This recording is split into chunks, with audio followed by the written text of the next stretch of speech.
Okay, greetings, patriots, starseeds and light workers, and of course our brave military and galactic brothers and sisters out there. Welcome, 1776 United, and we're in a worldwide revolution. So, I guess I got to answer. I guess what I need to do is be more specific and give more clarity.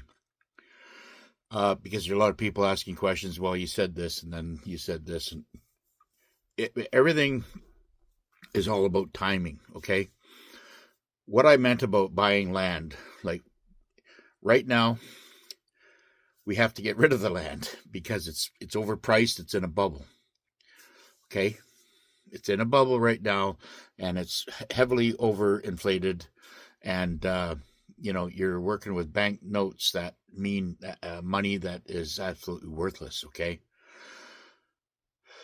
Then, when the stock market crashes and you get paid through your birth certificate or your whatever, you're going to get paid. There's going to be money in your bank account, okay? At that point, now it's not going to be in your bank account. You're going to probably have it on your wallet or in your phone, right? And when you go into the redemption centers and you get this payout, if you've happened to have, foreign currency, you trade it in or exchange it. If you're not, then you just you get your card and all this other good stuff. Ask for checks, 100 checks or 50 checks or whatever, and then you go out. And because the stock market has crashed, that means the real estate's going to crash. That means the banks are going to crash. That means everything's going to crash. Okay. But people are still going to be wanting to sell things at that point. Now, when you have the stock market crash or a real estate crash, like it was, many times in the past, and I'm not going to give you dates and rates and whatever, but the older boomers know what I'm talking about the, recessions in the 80s and even up to the 2008 or whatever it was. So, that market will crash. It's bottom out. Okay. That's when you go in there and you buy. And you can buy as much land as you can, whatever serves your purpose. And that's what I'm talking about, buy land. Let's not get confused, because you want to sell it right now because it's overinflated, and that's the way it is, okay? And you want to buy on the post-EBS when we are in the Jubilee. Now, I expect it to happen sometime after July. And I'm getting this feeling now because of what our commander-in-chief have done. He has gone out and, with his own money, in a tune of about $100,000, erected two flags, or two flag poles, both at 88 feet high from the ground up. One on the north lawn and one in the south lawn, okay? Now, what happens when one army wins a battle over another army? What do? They raise their flag to say that we've taken possession. This is exactly what Trump is doing. He's sending you out a comm. All you wonderful patriots out there, he's sending you a comm that we've got the White House back. Okay? We've fumigated it. It's ready to inhabit humanity again. I mean, you remember all the underground shit that they had to dig out, all the tunnels and everything? Okay, all that's been recovered, and it's been filled in, or whatever they've done. There was huge amounts of excavation around there for 5-6 years, whatever. And, I'm seeing it now. Is it going to be in D.C., or is it going to be in the United States Republic? I say it's going to be in the Republic, and that's what he's, sending up the flags for, is that we've won this war, this historic war against the cabal that has had control of the White House for decades, and I mean decades. Okay.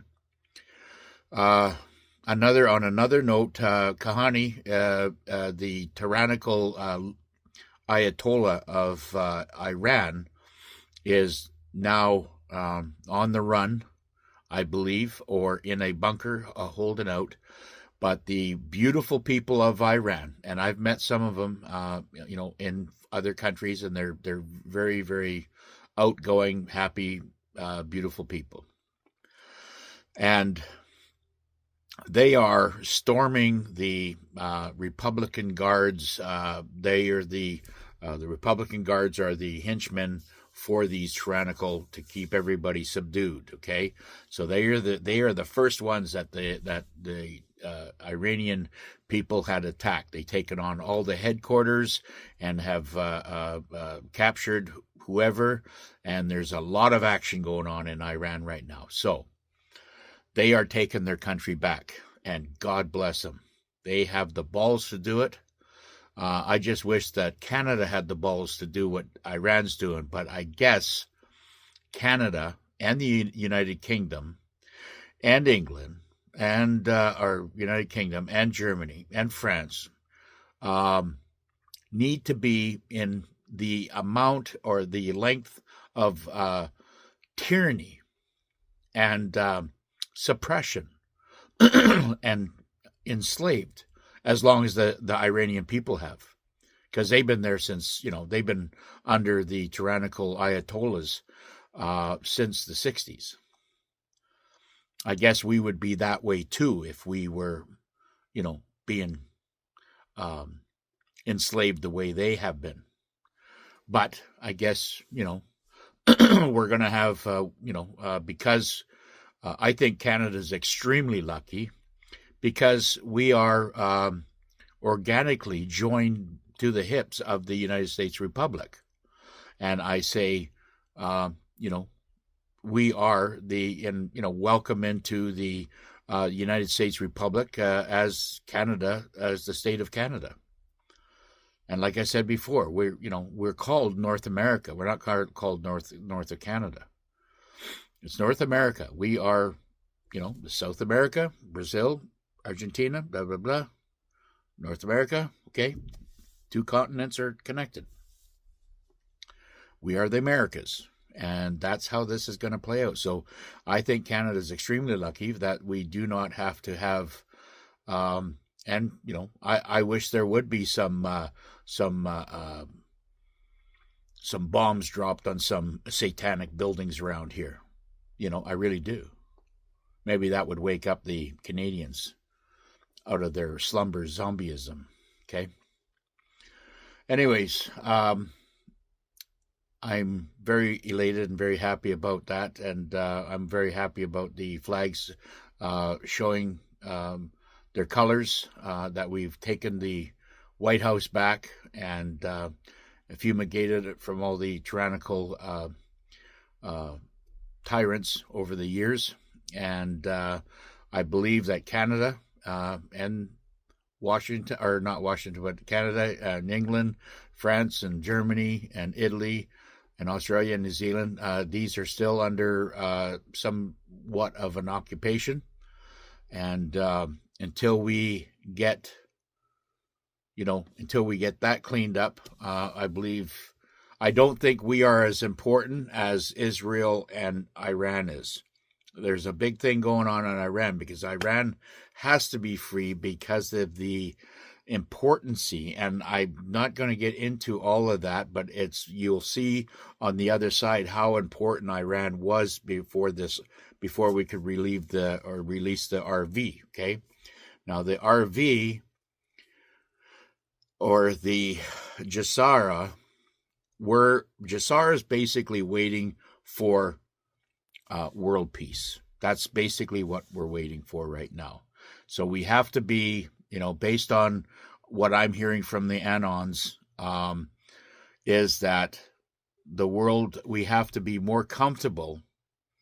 And, we have to kind of wait for things to be a little bit more safe before we have these announcements. But I could see the timing, and their schedule is pretty close to what the July 4th is going to be. There's going to be some big announcements then, and they're going to announce some wonderful things, and I think we're going to be well on our way from there on in. Up to that point, we're seeing some flashpoints that are out there, and I know that even the the good Jewish people of Israel are rising up against their tyrannical military, and I hear that the Israeli military, is shedding their uniforms, and they're saying, "Forget about this. We're not gonna be a part of this tyrannical, unlawful um, genocide that you." They know what the end of the story and how it's going to end up for them if they continue doing what they're doing. So, but of course, we'll see how that plays out, and I think we're only weeks away, if that. I think we're just days away, myself. And with all this going on, we're going to see them get that settled on. Putin is on the other side. He's releasing things about Israel, because Israel's connected with Ukraine, the Nazis there, connected with the Khazarians in Israel. They're all connected, joined together, and Putin's got a whole bunch of documentation about how they were running their international trafficking, human trafficking stuff.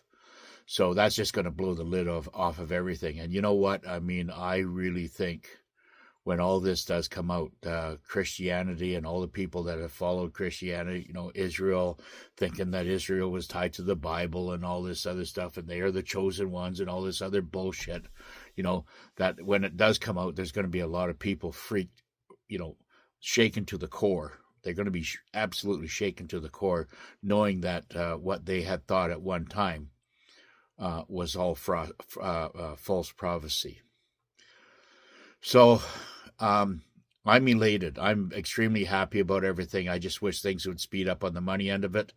But like I said, they want things a little bit safer out there at the redemption center. Somebody has asked me, about, is the redemption center safe? Well, yeah, they are, as long as they're under military guard, which they are.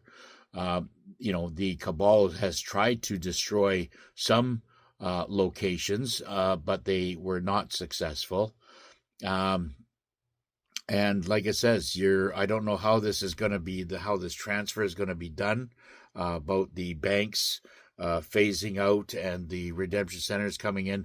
We're not going to need the redemption centers after a while. They're going to be open for like 30, 45 days or whatever, and then they're going to just shut down, and everything's going to be on your phone, on your laptop. I mean, you won't need a bank to do whatever commerce that you need to do. This is the whole new Starlink and the quantum financial, right? And we're going to learn this really fast. It's going to be, sure, it sounds a little bit scary, but it was never any more scary than when the computers first come out, right? Or the cell phone first come out, right? So, everybody's got to get used to this new technology, all right? So I hope that answers your questions. If you have any other questions, I'll be happy to answer them through my videos. Like I said, I'm getting so many questions out there. I'll try to get them answered in my upcoming videos as best as I can, and I'll try to keep it summarized so I'm not, chirping off too much about it, because I get wandering on different topics, and sometimes I have to catch myself. Okay. Anyways, have a great evening, and we will see you tomorrow. Bye for now.